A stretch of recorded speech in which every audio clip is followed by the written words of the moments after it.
This is Plant-Based Briefing, Why Dairy is Hiding in So Many Foods, Part 1 by Seth Millstein at sentientmedia.org. And I'm Marian Erickson. This is the Plant-Based Podcast where I curate and narrate with permission a variety of articles on plant-based and vegan living in about 10 minutes or less every weekday.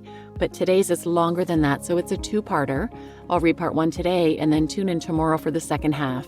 So now let's get to today's Plant-Based Briefing. Why Dairy is Hiding in So Many Foods, Part 1 by Seth Millstein at sentientmedia.org. Why is dairy hiding in so many foods? The U.S. government has a lot to do with it. When you think of dairy, you probably think of milk, cheese, or maybe yogurt.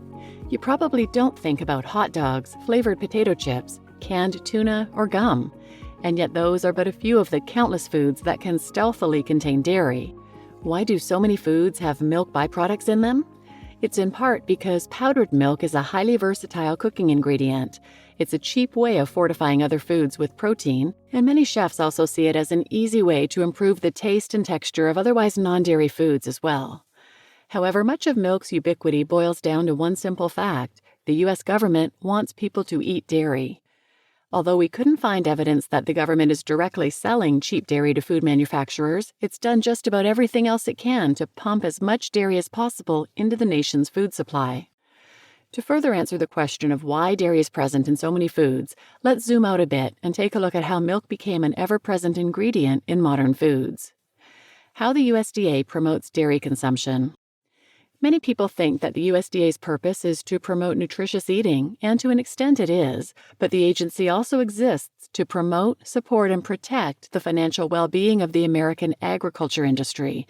And to further this goal, it expended significant resources over the last century to ensure that Americans consume as many domestically produced agricultural products as possible, including dairy.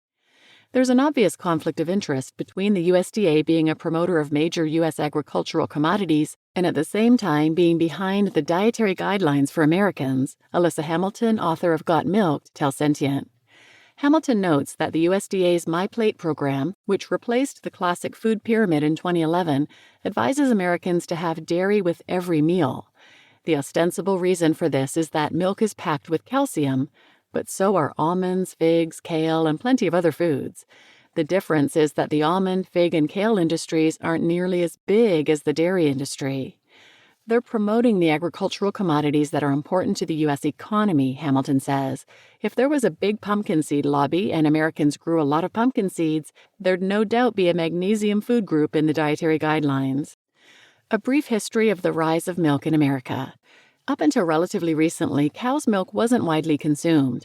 All of this began to change later in the 19th century as innovations like pasteurization, refrigeration, and powdered milk made dairy more safe and accessible to the general public. Many Americans came to view cow's milk as an analog for mother's milk, but in truth, most people have trouble digesting lactose. Dairy is also one of the leading sources of saturated fat, and cow's milk isn't a suitable stand-in for breast milk in infants. Milk is not, in other words, an essential part of a healthy diet. Nevertheless, the perception of milk as nutritious took root in the mid-20th century and has proven remarkably resilient in the decades since. But it wasn't until the 20th century that the U.S. dairy industry became the behemoth it is today. How the government started subsidizing dairy. During World War I, the government relied heavily on powdered milk and other processed dairy products to feed U.S. troops, and in response to this high demand, many dairy farmers took out loans to increase their production capacities. When the war ended, they couldn't afford to stop selling all the extra milk they were producing, which led to a milk surplus and rock-bottom milk prices. The government attempted to save the collapsing industry with the Agricultural Adjustment Act, which sought to raise prices of agricultural goods by paying farmers to cut their production capacities, thus reducing output and constricting supply. In practice, this meant slaughtering millions of farm animals who'd already been purchased and burning fields of cotton, wheat, and other crops.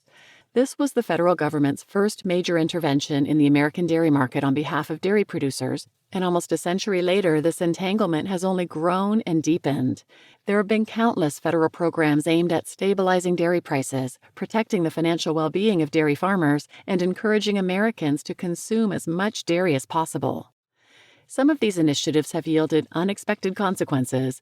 In the 1970s, the government began purchasing excess milk from dairy farmers after yet another surplus. This milk was converted into cheese to extend its shelf life, and by the early 1980s, the USDA had amassed 500 million pounds of cheese. After failing to come up with a better solution, the government ended up giving away the cheese, much of which was moldy, to food pantries and food stamps recipients.